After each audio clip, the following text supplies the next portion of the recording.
So James, at PIDG, my understanding is PIDG is managing funds for developers to do the upfront look at developing the projects and ultimately linked to Bruno's money. How do you see the issue in where the risk lies? Is it the money or is it these other issues towards bankability?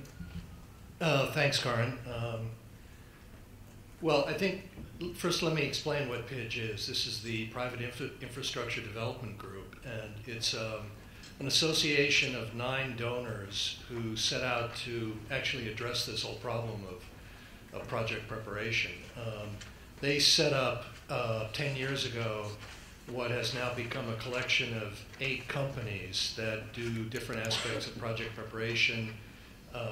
They do local currency guarantees, they make some investments, and these are all for projects with private participation. Not too many PPPs, but private investment.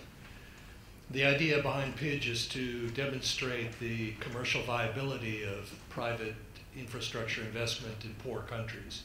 So we work only in DAC 1 and 2 countries, the very poorest countries, low-income countries.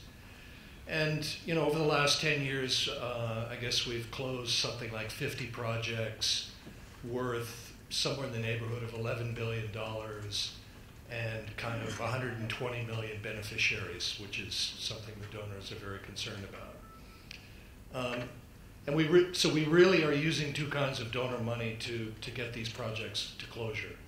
One is the working capital that the individual facilities get from the donors. And this is now kind of allocated on a performance basis. So if they're closing projects, they get more money. The second kind of money is money actually that I control.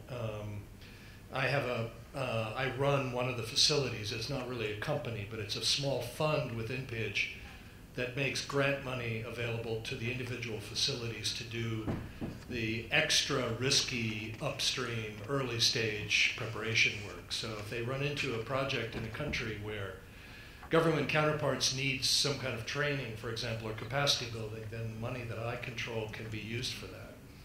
So it's kind of it's kind of the upstream work on preparation as well as the downstream stuff closer to financial close. And I think the donors think that this approach has been reasonably successful. But I guess the point to be made here is that the donors have money, and they're willing to give it to an organization like PIDG after 10 years, pretty good track record.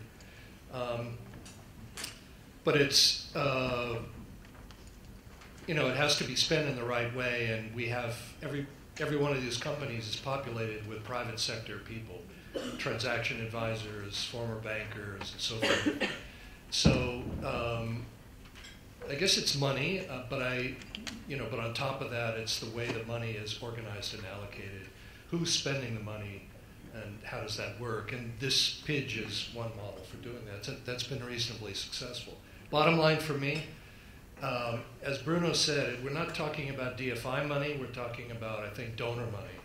And that's what we need for the early upstage preparation. Okay. Thanks, James. Doing business in Africa. You can't afford to be without Africa Investor.